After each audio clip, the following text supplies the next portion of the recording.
प्यारे बच्चों नमस्कार। मैथमेटिक्स के इस वीडियो लेक्चर में आप सभी का स्वागत है बच्चों। आज हम जिस टॉपिक के ऊपर डिस्कशन करेंगे वो टॉपिक ऑर्डिनरी डिफरेंशियल इक्वेशन से रिलेटेड होगा, ठीक है। और लास्ट सीरीज़ के अंदर हमने ऑर्डिनरी डिफरेंशियल इक्वेशन को स्टार्ट किया था और उस टॉपिक के अंदर हमने कुछ बेसिक चीज़ों के ऊपर डिस्कशन किया था। जैसे हमने सबसे पहले डिफरेंशियल इक्वेशन के बेसिक कंसेप्ट को समझा था और फिर हमने ये पढ़ा कि डिफरेंशियल इक्वेशन के मैक्सिमम कितने टाइप्स हो सकते हैं, ठीक है।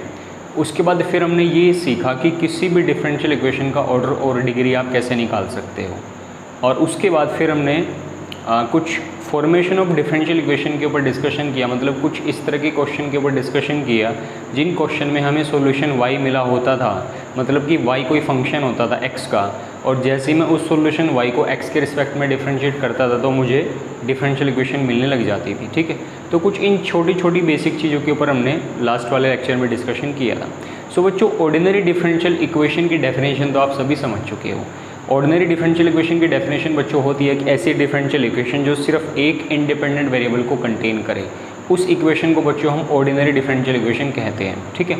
बच्चों, अगर हम उसी सीक्वेंस में आगे बढ़े तो आगे हमारे पास एक नया टॉपिक आता है बच्चों, जिस टॉपिक का नाम है एग्जैक्ट डिफरेंशियल इक्वेशन, ठीक है।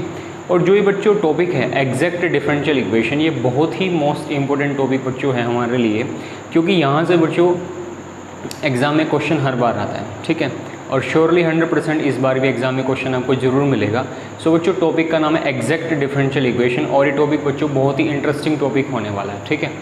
सबसे पहले बच्चों हम बात करेंगे कि एग्जैक्ट डिफरेंशियल इक्वेशन की डेफिनेशन क्या होती है, ठीक है, इसका बेसिक कंसेप्ट है क्या। और फिर हम एक थ्योरम के ऊपर डिस्कशन करेंगे, जो थ्योरम बच्चों हमें एग्जैक्ट डिफरेंशियल इक्वेशन के बेस्ड जो क्वेश्चन होंगे उसको सोल्व करने में वो थ्योरम हमें बहुत मदद करेगी। उसके रिजल्ट के ऊपर हम डिस्कशन करेंगे। फिर बच्चों हम समझेंगे working rule, exact differential equation के जो क्वेश्चन होंगे उनको सोल्व करने का बच्चों वर्किंग रूल क्या होगा। और लास्ट में बच्चों हम कुछ 3-4 क्वेश्चन के ऊपर डिस्कशन करेंगे जो एग्जैक्ट डिफरेंशियल इक्वेशन से रिलेटेड होंगे, ठीक है। तो सबसे पहले बच्चों मैं डेफिनेशन से स्टार्ट करता हूँ, एग्जैक्ट डिफरेंशियल इक्वेशन की डेफिनेशन होती क्या है, ठीक है। सो बच्चों, यहाँ पे टॉपिक का नाम है एग्जैक्ट डिफरेंशियल इक्वेशन। तो बच्चों यहाँ पे मैं सबसे पहले मैं डेफिनेशन लिखूँगा। तो बच्चों यहाँ पे इसकी डेफिनेशन बच्चों बनेगी any differential equation which is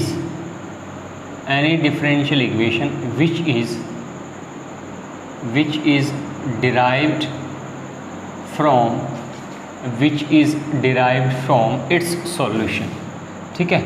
तो बच्चों कोई भी ऐसी डिफरेंशियल इक्वेशन जो उसके सॉल्यूशन से डिराइव होके मुझे मिली है, तो उस डिफरेंशियल इक्वेशन को बच्चों मैं कहता हूँ एग्जैक्ट डिफरेंशियल इक्वेशन।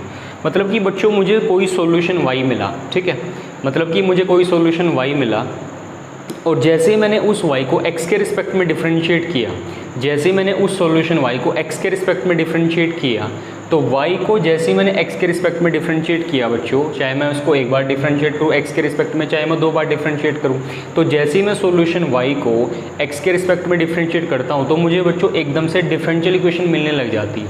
तो बच्चों उस तरह की डिफरेंशियल इक्वेशन को हम कहते हैं एग्जैक्ट डिफरेंशियल इक्वेशन। और बच्चों जो हम लास्ट लेक्चर में क्वेश्चन किए थे, कुछ 2-3 क्वेश्चन, वहाँ पे जैसे हमने सॉल्यूशन हमें y मिलता था, मतलब कि y हमें कोई फंक्शन मिलता था x के रिस्पेक्ट में, और जैसे हम उसको y के x के रिस्पेक्ट में डिफरेंशिएट करते थे तो बच्चों हमें डिफरेंशियल इक्वेशन मिलने लग जाती थी। तो बच्चों एग्जैक्ट डिफरेंशियल इक्वेशन की डेफिनेशन कुछ अलग नहीं है, बिल्कुल सेम ही है कि जब भी आपको कोई सॉल्यूशन y मिले और उस y को जैसे ही मैंने x के रिस्पेक्ट में डिफरेंशिएट किया, तो x के रिस्पेक्ट में डिफरेंशिएट करते ही मुझे डिफरेंशियल इक्वेशन मिलने लग जाती है बच्चों। तो इस तरह की डिफरेंशियल इक्वेशन को बच्चों हम कहते हैं एग्जैक्ट डिफरेंशियल इक्वेशन। सो ये बच्चों डेफिनेशन है छोटी सी एग्जैक्ट डिफरेंशियल इक्वेशन की, ठीक है। मतलब कि ऐसी डिफरेंशियल इक्वेशन जो अपने सॉल्यूशन को डिराइव करके मिल जाती हो या अपने प्रिमिटिव को डिराइव करके मिल जाती हो, क्योंकि जो बच्चों प्रिमिटिव वर्ड होता है वो भी सॉल्यूशन का दूसरा नाम होता है, ठीक है।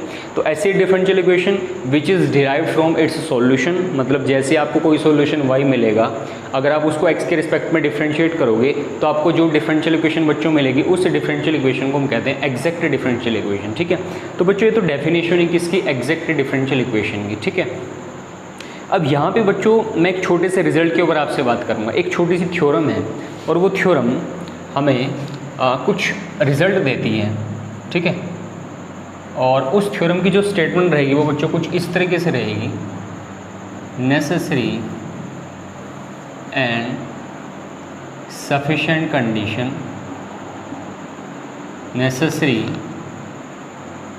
and sufficient condition for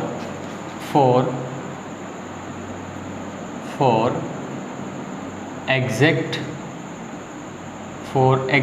differential equation mdx plus ndy is equal to 0 is exact या आप इसको ऐसे लिख लीजिए, necessary and sufficient condition for M D X plus N D Y is equal to 0 is exact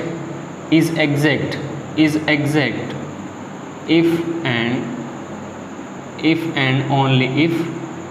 and only if curly m by curly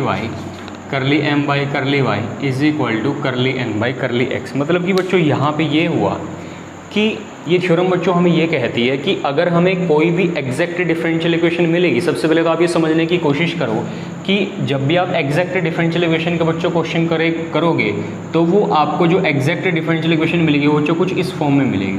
जो भी आपको exact differential equation मिलेगी वो M D X plus N D Y is equal to 0 की form में मिलेगी, ठीक है।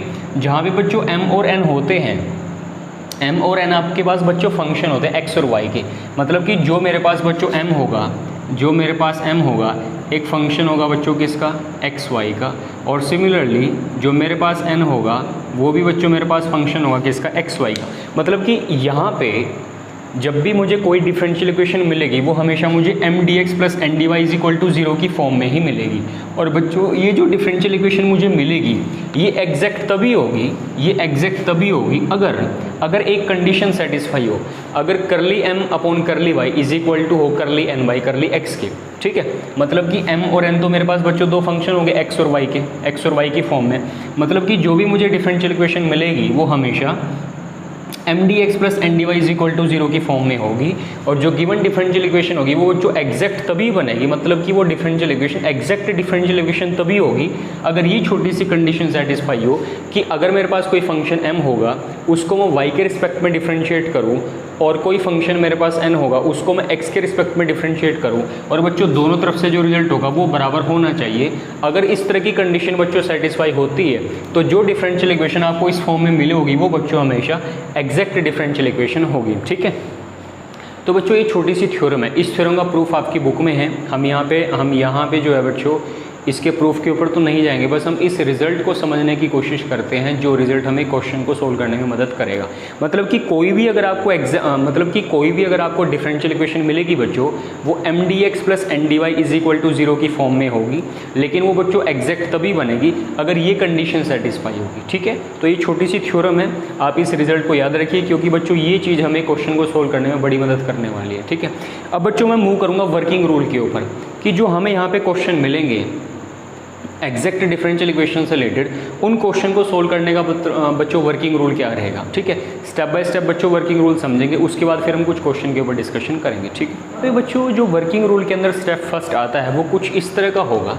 सबसे पहले तो बच्चों जो भी आपको गिवन इक्वेशन मिलेगी, ठीक है, जो भी आपको बच्चों गिवन इक्वेशन मतलब कि जो भी आपको गिवन डिफरेंशियल इक्वेशन मिलेगी उस इक्वेशन को बच्चों कंपेयर कीजिए, मतलब कि compare equation with plus M D X plus N D Y is equal to 0 के साथ। तो बच्चों आपका सबसे पहला स्टेप ये रहेगा, जो एग्जैक्ट डिफरेंशियल इक्वेशन के बच्चों जो आपको क्वेश्चन मिलेंगे उनको सोल्व करने का जो सबसे पहला स्टेप होगा वो ये होगा कि जो भी आपको डिफरेंशियल इक्वेशन मिली है बच्चों उसको M D X plus N D Y is equal to 0 की फॉर्म के साथ कंपेयर कीजिए। मतलब कि इसके साथ कंपेयर करने का फ़ायदा ये होगा कि मुझे m और n की वैल्यू क्लियरली नज़र आने लगेगी। मुझे m और n की वैल्यू को फाइंड आउट करना है गिवन डिफरेंशियल इक्वेशन को इसके साथ कंपेयर करके, ठीक है। उसके बाद बच्चों मुझे क्या करना पड़ेगा, मुझे यहाँ पे कुछ वैल्यूज़ निकालनी पड़ेंगी, ठीक है। मतलब कि स्टेप जो मेरा सेकेंड रहेगा वो कुछ इस तरीके से होगा कि आप करली m बाई करली y निकालिए। करली m बाई करली y का मतलब बच्चों मुझे फंक्शन m को मुझे y के रिस्पेक्ट में डिफरेंशिएट करना है, और फिर बच्चों मुझे साथ में ही निकालना है करली n बाई करली x, मतलब कि मुझे फंक्शन n को x के रिस्पेक्ट में डिफरेंशिएट करना है, ठीक है। तो बच्चों दो स्टेप मेरे हो गए। अगर मैं करली एम बाई करली वाई और करली एन बाई करली एक्स निकालता हूँ, अगर बच्चों इन दोनों की वैल्यू बराबर आ जाती है, अगर बच्चों इन दोनों की वैल्यू बराबर आ जाती है तो इसका मतलब बच्चों ये होगा, तो इसका मतलब बच्चों ये होगा कि देन जो गिवन डिफरेंशियल इक्वेशन होगी, जो बच्चों गिवन डिफरेंशियल इक्वेशन होगी वो आपके पास कैसी इक्वेशन होगी बच्चों, वो आपके पास होगी एग्जैक्ट। ठीक है, मतलब कि सबसे पहले आप कंपेयर करोगे, कंपेयर करके आप m और n की वैल्यू निकालोगे। ठीक है, m और n की वैल्यू निकालने के बाद आप m को y के रिस्पेक्ट में डिफरेंशिएट करोगे, n को x के रिस्पेक्ट में डिफरेंशिएट करोगे। करली m बाई करली y जो होगा वो करली n बाई करली x के बराबर होना चाहिए। अगर बच्चों ये कंडीशन सेटिस्फाई हो जाती है तो जो गिवन डिफरेंशियल इक्वेशन होगी वो बच्चों बनेगी एग्जैक्ट। और बच्चों अगर ये इक्वेशन एग्जैक्ट बन जाती है तो फिर हमें इसका निकालना पड़ेगा सॉल्यूशन। और बच्चों सॉल्यूशन निकालने का फॉर्मूला कुछ इस तरीके से होगा कि यहाँ पे तो आप लिखोगे y कांस्टेंट, यहाँ पे आप लिखोगे y कांस्टेंट, ये बच्चों इंटीग्रेशन का साइन, यहाँ पे आप लिखोगे m dx। ठीक है, मतलब कि यहाँ पे बच्चों मुझे फंक्शन m को x के रिस्पेक्ट में डिफरेंशिएट करना है, लेकिन y बच्चों कांस्टेंट की तरह बिहेव करेगा। ठीक है, और प्लस फिर बच्चों यहाँ पे आप लिखोगे, यहाँ पे आप लिखोगे टर्म्स, कौन से टर्म्स बच्चों, जो टर्म्स n के अंदर होंगे, ऐसे टर्म्स फंक्शन n के ऐसे टर्म्स जो x को कंटेन नहीं करते, terms in x not containing x। ठीक है, terms in n not containing x। और बच्चों यहाँ पे जो मुझे टर्म मिलेगा, यहाँ पे जो मुझे बच्चों टर्म मिलेगा उसको मुझे y के रिस्पेक्ट में डिफरेंशिएट करना है। मतलब कि यहाँ पे जो फंक्शन m होगा उसको x के रिस्पेक्ट में डिफरेंशिएट करना है, y को कांस्टेंट रखना है, बीच में लगाना है बच्चों प्लस। यहाँ पे मुझे फंक्शन m के उन टर्म्स को लिखना है जो x को कंटेन नहीं करते, जो फ्री हैं x से। ठीक है, और उसको मुझे y के रिस्पेक्ट में डिफरेंशिएट करना है और बच्चों इज इक्वल टू में लगाना है c। तो जब मैं इसको सोल्व करूँगा बच्चों फिर मुझे उस डिफरेंशियल इक्वेशन का सॉल्यूशन मिलेगा। तो बच्चों यहाँ पे गिने चुने 2-3 स्टेप हैं। सबसे पहले तो आप कंपेयर करोगे, m और n की वैल्यू निकालोगे, m को y के रिस्पेक्ट में डिफरेंशिएट करो, n को x के रिस्पेक्ट में डिफरेंशिएट करो, चेक करो बच्चों इक्वेशन एग्जैक्ट है या नहीं है। अगर बच्चों इक्वेशन एग्जैक्ट होगी तो फिर इस मेथड से बच्चों उस डिफरेंशियल इक्वेशन का सॉल्यूशन निकालेंगे। ठीक है, सो यहाँ पे बच्चों हम उन क्वेश्चन के ऊपर डिस्कशन करेंगे जिन क्वेश्चन में डिफरेंशियल इक्वेशन एग्जैक्ट होती है, लेकिन बच्चों कुछ डिफरेंशियल इक्वेशन आपको ऐसी मिलेंगी जो एग्जैक्ट नहीं होती। ठीक है, अब जो डिफरेंशियल इक्वेशन एग्जैक्ट नहीं होती उनको किस तरीके से सोल्व किया जाएगा बच्चों, वो फिर हम किसी नेक्स्ट लेक्चर में डिस्कस करेंगे। लेकिन आज मैं सिर्फ बच्चों उन्हीं क्वेश्चन की प्रैक्टिस करवाऊंगा जो हमें डिफरेंशियल इक्वेशन मिलती है और वो एग्जैक्ट होती हैं, तो हम उनको इस वर्किंग रूल के माध्यम से किस तरीके से सोल्व करके उस सॉल्यूशन को फाइंड आउट कर सकते हैं। ठीक है, तो बच्चों मूव करते हैं सबसे फर्स्ट क्वेश्चन के ऊपर, पहले क्वेश्चन के ऊपर जो बिल्कुल पूरी तरह से बेस्ड होगा एग्जैक्ट डिफरेंशियल इक्वेशन पे। ठीक है, आइए बच्चों स्टार्ट करते हैं। बच्चों जो फर्स्ट क्वेश्चन मेरे पास है कुछ इस तरीके से है। यहाँ पे बच्चों मुझे इक्वेशन मिली है 1 + e⁻x/y और यहाँ पे बच्चों है dx, आगे है प्लस, और यहाँ पे है बच्चों e⁻x/y और यहाँ पे है बच्चों 1 - x/y और यहाँ पे है बच्चों dy और इज इक्वल टू है 0। ठीक है, इसको बच्चों मैंने मान लिया फर्स्ट इक्वेशन। ठीक है, तो बच्चों ये क्वेश्चन मुझे कुछ इस तरीके से गिवन है, मतलब कि 1 + e⁻x/y dx + e⁻x/y, यहाँ पे है बच्चों 1 - x/y into dy is equal to 0। मतलब कि ये बच्चों मेरे पास गिवन डिफरेंशियल इक्वेशन है। ठीक है, तो सबसे पहला स्टेप क्या है बच्चों वर्किंग रूल का, इसको मुझे कंपेयर करना है किसके साथ, m dx + n dy is equal to 0 के साथ। तो यहाँ पे आप बच्चों लिखोगे कि जो भी आपको मिला है, जो भी आपको इक्वेशन मिली है, कंपेयर इक्वेशन 1, इसको बच्चों मुझे कंपेयर करना है किसके साथ, m dx + n dy is equal to 0 के साथ। और कंपेयर करके बच्चों मुझे m और n की वैल्यू निकालनी है। तो अगर बच्चों मैं इसको इसके साथ कंपेयर करूं तो क्लियरली आप देख पाओगे बच्चों जो फंक्शन m की वैल्यू मिलेगी वो बच्चों मुझे मिलेगी 1 + e⁻x/y। ठीक है, और इसी तरह बच्चों जो मुझे n की वैल्यू मिलेगी वो मुझे मिलेगी e⁻x/y 1 - x/y। ठीक है, तो बच्चों मुझे यहाँ पे दो वैल्यू मिलेगी, एक वैल्यू मिलेगी m की, एक वैल्यू मुझे मिलेगी n की। m और n की दोनों की वैल्यू बच्चों in terms of x and y होगी, मतलब कि दोनों की वैल्यू x और y की फॉर्म में होगी। अब बच्चों मुझे इस m को y के रिस्पेक्ट में डिफरेंशिएट करना है। अब इस m को मुझे y के रिस्पेक्ट में डिफरेंशिएट करना है। तो बच्चों जब आप इसको y के रिस्पेक्ट में डिफरेंशिएट करोगे तो बच्चों 1 का डेरिवेटिव तो बनेगा 0। ठीक है, और e⁻x/y एक बार तो लिखा जाएगा एज इट इज़, और x/y का जो डेरिवेटिव बनेगा वो बनेगा -x/y²। ठीक है, और बच्चों n को मुझे डिफरेंशिएट करना है x के रिस्पेक्ट में, n को मुझे डिफरेंशिएट करना है x के रिस्पेक्ट में। तो जब आप इसको x के रिस्पेक्ट में डिफरेंशिएट करोगे बच्चों आपको u इंटू वी लगाना पड़ेगा। तो मैंने यहाँ पे e की पावर x अपॉन वाई को रखा एज इट इज़, और जब मैं इसका डेरिवेटिव करूँगा 1 का डेरिवेटिव बच्चों बनेगा 0 और माइनस एक्स अपॉन वाई का डेरिवेटिव होगा -1 अपॉन वाई। ठीक है, बीच में लगेगा बच्चों प्लस।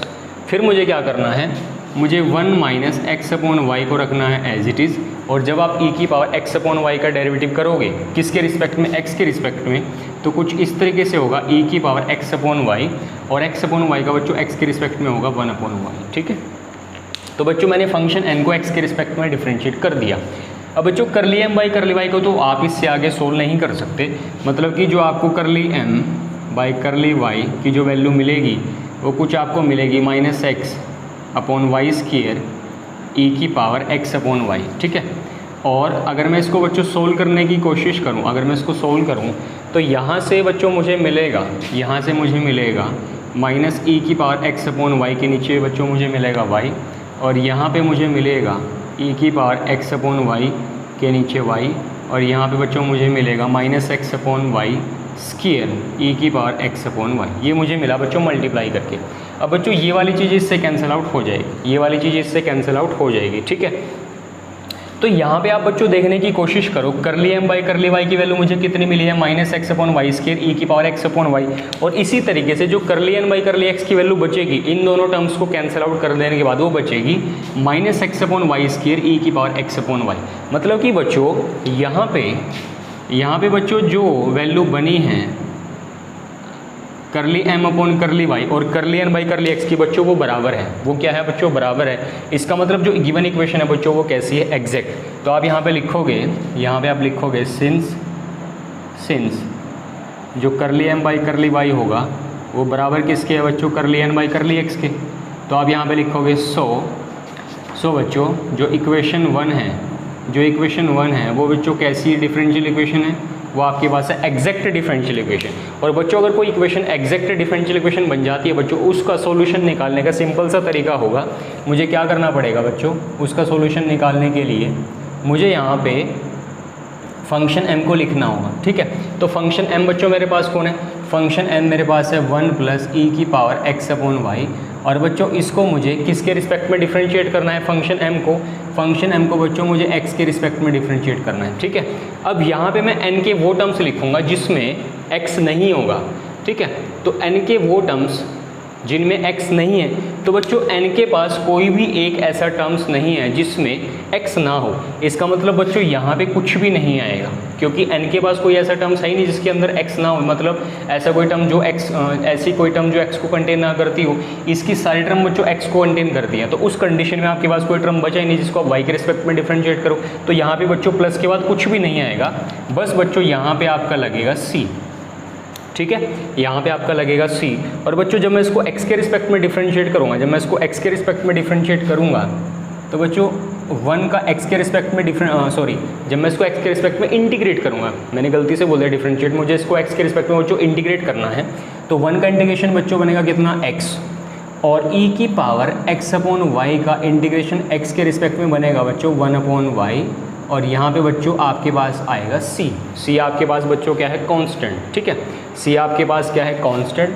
और इसी तरह बच्चों, इसी तरह जब मैं इसका कंप्लीट सॉल्यूशन निकालने की कोशिश करता हूँ इसको सोल्व करके, तो यहाँ पे बच्चों x तो रहेगा एज इट इज़, यहाँ पे x रहेगा एज इट इज़, ये जो y होगा बच्चों ये जाएगा ऊपर की तरफ। तो यहाँ पे y e की power x upon Y is equal to c। तो बच्चों ये मेरे पास आंसर होगा इस क्वेश्चन का। ठीक है, इसको मैंने थोड़ा सा इंटीग्रेट किया x के रिस्पेक्ट में, y को फिर मैंने ऊपर लिया, तो आंसर बच्चों बनेगा x प्लस वाई e की power x upon Y is equal to c। ठीक है, तो बच्चों इस तरीके से हमने इस क्वेश्चन को कंप्लीट किया। मतलब बिल्कुल सिंपल है, कुछ भी इसमें बड़ा काम नहीं है। जो भी गिवन इक्वेशन होगी इसको पहले कंपेयर कीजिए, कंपेयर करके m और n की वैल्यू निकालिए, m को y के रिस्पेक्ट में डिफरेंशिएट कीजिए, n को x के रिस्पेक्ट में डिफरेंशिएट कीजिए। अगर दोनों चीज़ें बराबर आती है तो बच्चों इक्वेशन एग्जैक्ट बनेगी। अगर इक्वेशन एग्जैक्ट बनेगी बच्चों उसका सोल्यूशन निकालने का तरीका कुछ इस तरीके से होगा। ठीक है, तो बच्चों यहाँ पे हमने फर्स्ट क्वेश्चन को कंप्लीट किया। ठीक है, इसी तरीके से बच्चों मूव करेंगे सेकेंड क्वेश्चन के ऊपर, जहाँ पे हमें कुछ इसी तरह का काम करना होगा। सेकेंड क्वेश्चन बच्चों मेरे पास होगा यहाँ पे x की power 4 minus 2xy² plus y की पावर 4 dx माइनस यहाँ पे बच्चों होगा 2x² minus 4x y³ plus sine y dy is equal to 0, ठीक है, plus sine y dy is equal to 0। तो बच्चों कुछ इस तरह का क्वेश्चन मेरे पास है, ठीक है। यहाँ पे बच्चों x की power 4 minus 2xy² plus y की power 4 into dx minus 2x² minus 4xy³ plus sine y dy is equal to 0, ठीक है। तो बच्चों ये मेरे पास फर्स्ट इक्वेशन है और इसको मुझे सबसे पहले कंपेयर करके m और n की वैल्यू निकालनी है, ठीक है। तो बच्चों यहाँ पे जो m की वैल्यू बनेगी बच्चों वो बनेगी x की power 4 minus 2xy² plus y की पावर 4, ठीक है। तो ये वैल्यू तो बच्चों मेरे पास बनेगी m की, और बच्चों जो n की वैल्यू मेरे पास बनेगी, अब देखो जो जिस फॉर्म से हम कंपेयर करते हैं वो mdx plus ndy is equal to 0 की फॉर्म में होता है बच्चों। जब हम कंपेयर करते हैं mdx plus ndy is equal to 0 की फॉर्म में होता है, लेकिन बच्चों यहाँ पे माइनस है और यहाँ पे है प्लस, तो मैं क्या करूँगा बच्चों, अंदर वाला टर्म्स को, मतलब कि आप इसको कुछ इस तरीके से करके लिख लीजिए, ठीक है। आप इसको कुछ इस तरीके से करके लिख सकते हो, और जब मैं यहाँ पे बच्चों n की वैल्यू निकालूंगा, तो उस पर बच्चों हल्का सा चेंज आएगा, ठीक है। मतलब कि जब मैं यहाँ पे n की वैल्यू निकालूंगा तो बच्चों उस पर हल्का सा चेंज आएगा, मतलब n की वैल्यू कुछ इस तरीके से बनेगी minus 2x² plus 4x y³ minus sine y, ठीक है। तो कुछ इस तरीके से मेरे पास वैल्यू होगी किसकी बच्चों, n की। मेरे पास कुछ n की वैल्यू होगी minus 2x² plus 4x y³ minus sine y। अब बच्चों मुझे करना क्या है, मुझे m को तो y के रिस्पेक्ट में डिफ्रेंशिएट करना है, तो बच्चों m को आप y के रिस्पेक्ट में डिफ्रेंशिएट कर दीजिए, m को करिए y के रिस्पेक्ट में डिफ्रेंशिएट।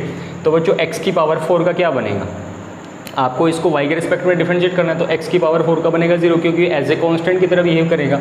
ये बच्चों बनेगा माइनस 4xy प्लस 4y³, और बच्चों n को मुझे करना है x के रिस्पेक्ट में डिफ्रेंशिएट, तो बच्चों ये बनेगा माइनस 4xy, और बच्चों ये मेरे पास बनेगा 12, मुझे जब मैं इसको y के रिस्पेक्ट में करूँगा तो बच्चों मेरे पास बनेगा 4y³, ठीक है। तो बच्चों मैंने m को y के रिस्पेक्ट में डिफरेंशिएट किया और मैंने n को x के रिस्पेक्ट में डिफरेंशिएट किया, तो बच्चों दोनों तरफ वैल्यू बराबर है, ठीक है, दोनों तरफ वैल्यू बराबर है। इसका मतलब बच्चों ये हुआ कि आप लिखोगे दिस इम्प्लाइज दैट जो करली m बाई करली y है वो करली n बाई करली x के बराबर होगा। सो बच्चों इक्वेशन एग्जैक्ट हो गई, इक्वेशन एग्जैक्ट हो चुकी है, और जैसे बच्चों इक्वेशन एग्जैक्ट होगी, जैसे इक्वेशन एग्जैक्ट होगी आप यहाँ पे लिखोगे so equation 1 is exact, equation 1 is exact differential equation. तो बच्चों इक्वेशन 1 जो है वो एग्जैक्ट डिफरेंशियल इक्वेशन बन चुकी है। अब इसको सोल्व करने का तरीका, मतलब कि बच्चों उसका सॉल्यूशन कैसे निकलेगा, सॉल्यूशन में आप यहाँ पे लिखोगे बच्चों m की वैल्यू कितनी है, m की वैल्यू है बच्चों x की power 4 minus 2xy² plus y की पावर 4, और इसको बच्चों मुझे x के रिस्पेक्ट में डिफरेंशिएट करना है, इसको मुझे x के रिस्पेक्ट में डिफरेंशिएट करना है, और यहाँ पे बच्चों मुझे n की वो टर्म्स लिखनी है जो x को कंटेन नहीं करती। तो बच्चों माइनस साइन y ऐसी n की टर्म बनेगी बच्चों जो x को कंटेन नहीं करती, और n की इस टर्म को बच्चों मुझे y के रिस्पेक्ट में इंटीग्रेशन करना है, और इसको बच्चों मुझे x के रिस्पेक्ट में इंटीग्रेशन करना है। तो बच्चों इसको x के रिस्पेक्ट में इंटीग्रेशन करिए, और यहाँ पे बच्चों y जो होगा कांस्टेंट की तरह बिहेव करेगा, मतलब कि बच्चों ये जो टर्म होती है ना, ये वाली, ये फ्री फ्रॉम x होती है, और यहाँ पे बच्चों जो होता है y होता है कांस्टेंट, ठीक है। तो इस चीज़ का आपने ध्यान रखना है खास। तो y कांस्टेंट है बच्चों। अब देखो x की पावर 4 का इंटीग्रेशन बच्चों बनेगा, इसका इंटीग्रेशन बनेगा x की पावर 5 के नीचे 5, ठीक है, और यहाँ पे बच्चों बनेगा 2x² y² के नीचे 2, मतलब कि x का बनेगा x² बाई 2 तो एज इट इज आएगा, y² भी एज इट इज आएगा, और बच्चों y की पावर 4 का इंटीग्रेशन बनेगा y की पावर 4 इंटू x, और बच्चों माइनस साइन y का इंटीग्रेशन होगा प्लस में cos y, ठीक है, प्लस में cos y is equal to c, ठीक है, प्लस में cos y is equal to c। तो बच्चों आप यहाँ पे 2 को 2 से कैंसिल भी कर सकते हो, तो आपके पास जो बच्चों आंसर बनेगा, वो कुछ इस तरीके से बनेगा, x की power 5/5 minus x² y² minus x² y² और प्लस में बच्चों बनेगा y की power 4x plus cos y is equal to c, ठीक है। तो बच्चों कुछ इस तरह का आंसर मेरे पास यहाँ पे मिलेगा। तो यहाँ पे बच्चों हमने बेसिक चीज़ों के ऊपर डिस्कशन किया। एग्जैक्ट डिफरेंशियल इक्वेशन की डेफिनेशन क्या है, होती क्या है, थ्योरम हमें किस तरीके से मदद करेगी, कोई भी गिवन इक्वेशन एग्जैक्ट कब होगी, उसके लिए कंडीशन क्या होनी चाहिए, ठीक है, और क्वेश्चन को हम किस तरीके से सोल्व करेंगे। तो बच्चों जो भी आपके पास क्वेश्चन मतलब कि इस कंसेप्ट से रिलेटेड जितने भी क्वेश्चन आपकी टेक्स्ट बुक्स में हैं, मतलब जिस बुक को भी आप रेफरेंस बुक मान के चल रहे हो, तो वहाँ से बच्चों ज़्यादा से ज़्यादा इन क्वेश्चन को प्रैक्टिस करने की कोशिश करें। नेक्स्ट सेशन के अंदर बच्चों हम उन क्वेश्चन के ऊपर डिस्कशन करेंगे जहाँ पे डिफरेंशियल इक्वेशन एग्जैक्ट नहीं होती, लेकिन उनको एग्जैक्ट बनाना पड़ता है किसी माध्यम के द्वारा, किसी मेथड से। और वो मेथड क्या होता है बच्चों, उसको फिर हम अगले लेक्चर में ही सीखेंगे, ठीक है। तो तब तक के लिए बच्चों I wish you good luck, thank you very much and thank you so much for watching this video.